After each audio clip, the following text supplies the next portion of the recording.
Hello everyone, welcome back to my channel. Today I'm going to do the second part of the non-horror books to read for fall. This time I have 5 books, and look at the color, these are all kind of weathered. These books have been through a lot. I've read all of these books, and I think that these are going to be a great addition to those 4 that I showed you last time. Today I have 5, but these should be a great addition, and these should be able to get you through the fall. Like last time, if what you're looking for is something a little less scary and, but still kind of in the realm for what should be read during fall. And we're going to start this one off with a book. Now, this isn't cheating. I'm coming pretty close here because this book, it's not horror. It's a mystery, it's a thriller, but it is a little disturbing and it's very dark. And I'm sure many of you have heard of it, and that is The Silence of the Lambs by Thomas Harris.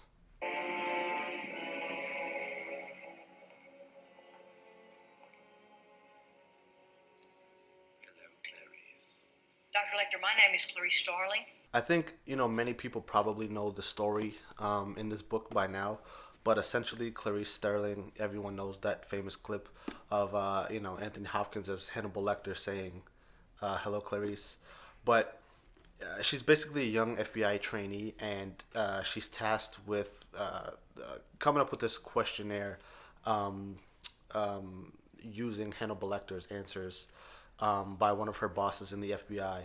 And essentially, what he wants to do is use Hannibal Lecter's mind and his answers to help find this serial killer, Buffalo Bill. Clarice and Hannibal Lecter kind of developed this really weird relationship where he only divulges information when she divulges information about her life and her childhood, because she kind of has a weird history as an orphan. But the book is very good. It's very well written, and it is very dark. Again, this isn't horror here, but this book does get a little bit dark sometimes. I actually found this book at a Salvation Army years ago, and fun fact about this book, I probably should have mentioned this before.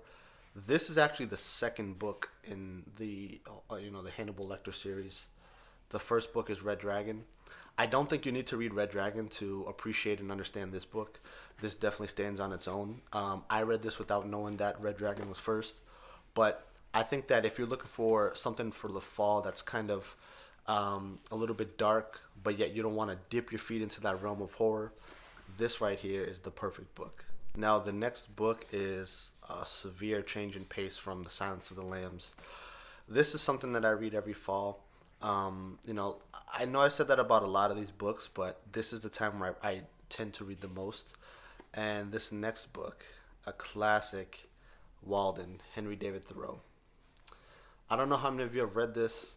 I know maybe if you guys have spent any time in academia or any time studying American literature, you've had to come across this book. But essentially, Henry David Thoreau, left his job and kind of put his typical life aside so that he can go and build a cabin near Walden Pond in Concord, Massachusetts.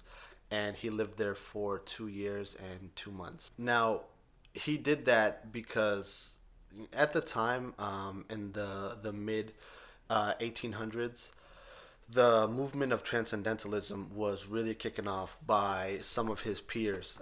Ralph Waldo Emerson and Walt Whitman are big pioneers for transcendentalism, but Henry David Thoreau was as well.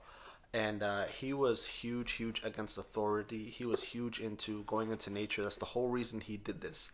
Ralph Waldo Emerson, the godfather essentially of transcendentalism, believed that when you go into nature, that's the only time that you can find the oversoul, or that was his name for a god. And essentially, when you're out in nature alone, and you're just experiencing and immersing yourself in nature, away from the city, away from other people, away from practiced religion and civilization, that's when you find the true God. And Henry David Thoreau kind of took that, and ran with it essentially. And he built that cabin on Walden Pond, and he lived there. He grew his own food. There were weasels. It's one of my favorite parts of the book is when he talks about the weasels that kind of moved up under his cabin. But this book is broken down in a really nice way, because sometimes you just want to jump around in here because the chapters, I mean, there's a chapter on sounds, there's a chapter on what I lived for, where he just talks about kind of like, what his day to day was, what he read, what he had in the cabin, the building of his cabin. So it's very detailed. And, just reading about this book, New England, the fall, the winter, it's just very beautiful. And so this is a great book to read during the fall. All right, now the next book is perfect for fall because it kind of takes place during fall in a fantasy world, Kryn to be exact. And for those of you who know what Kryn is, then you obviously are familiar with Dragonlance, one of the most popular and most famous fantasy book series out there. This book, Dragons of Autumn Twilight, by Margaret Weiss and Tracy Hickman, kicks off the Dragonlance Chronicles, which is it's a lot. There's a lot of books there, but I mean, the books feature Raistlin Maher, who is probably one of the most interesting characters in all of fantasy. Definitely the most nuanced, and one of my favorites outside of Drizzt in the R.A. Salvatore series. But this book is awesome. It's so good. The whole series is good, but this book, Dragons of Autumn Twilight, this is what kind of kicks off the series, and it takes place during fall. So much happens in this series, and you're getting all of the classical fantasy elements with this, with the dragons, with the magic, with the kind of band of heroes that come together. To each different kind of each representing different races and classes. It's very, very good, and I think that as far as fantasy is concerned, if you want something fantasy oriented, this is the perfect fantasy book to read in fall. It's called Dragons of Autumn Twilight. I mean, what else do I need to say? The fourth book is by one of the two queens of writing. You can debate me on this. That's fine. I have no problem arguing when it comes to literature. And this book is by Octavia Butler. It's Kindred. And now, I think that Octavia Butler, if she didn't write genre fiction, if she wrote like literary fiction, or, she wrote kind of basically anything outside of fantasy and science fiction, I think that she would be much more talked about and held in higher esteem. But for those of you who have read Octavia Butler, or who are fans of science fiction and fantasy, y'all know that Octavia Butler is incredible. And this is a little bit different than her other books, because this book, Kindred, I mean, you want to talk about the genre isn't horror, but you want to talk about a horror story. This book is about a woman who ends up traveling back to the antebellum South.